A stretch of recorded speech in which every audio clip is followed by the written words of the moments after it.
Les thèmes de l'harmonisation sociale et de l'harmonisation fiscale sont souvent au cœur des débats au sein de l'Union européenne. Voyons un peu ce qu'il en est. Il n'existe pas de politique sociale spécifique à l'Union européenne. Les domaines que l'on inclut dans la politique sociale sont les conditions de travail, l'égalité homme-femme, l'emploi, le chômage, mais ce sont des domaines qui relèvent surtout de la politique des États membres. Cependant, on parle d'Europe sociale depuis très longtemps. La création du FSE, Fonds social européen, en 1957 en est un exemple.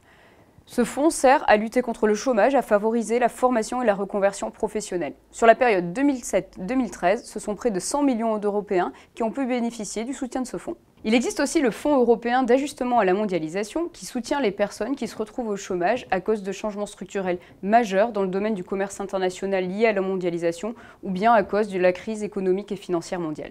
Si les politiques sociales sont principalement gérées par les États membres, l'Union européenne peut fixer des règles minimales à respecter. C'est par exemple le cas du travail hebdomadaire qui ne peut dépasser 48 heures dans les États membres.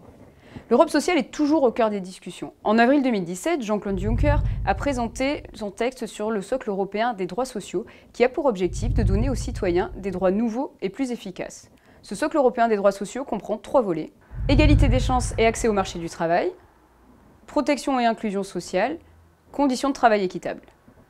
Récemment, ce sont les travailleurs détachés qui ont été au cœur des débats. L'Union européenne, souvent accusée de favoriser le dumping social, a montré qu'elle était aussi capable de protéger. Lorsque l'on parle d'harmonisation sociale, vient bien souvent aussi avec le sujet de l'harmonisation fiscale. Vous avez tous entendu parler de LuxLeaks ou bien des Panama Papers. À ce moment-là, après les révélations, Jean-Claude Juncker avait bien précisé que l'harmonisation fiscale devenait une nécessité. Cependant, le sujet reste très complexe. Il existe des taux d'imposition très disparates en Europe, ce qui encourage par exemple des délocalisations. Il est d'autant plus difficile d'avancer sur le sujet car il faut que les États soient unanimes sur le sujet et chacun défend ses propres intérêts. On peut citer par exemple l'Irlande qui arrive à attirer des entreprises telles que Amazon ou Google avec des taux d'imposition inférieurs à 15% quand en France on est plutôt autour des 30%. Il y a beaucoup de dossiers en cours dans le domaine de l'harmonisation fiscale et de l'harmonisation sociale.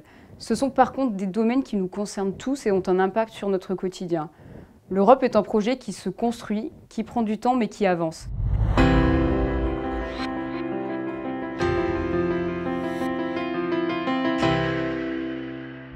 Surtout, n'oubliez pas d'aller voter en 2019.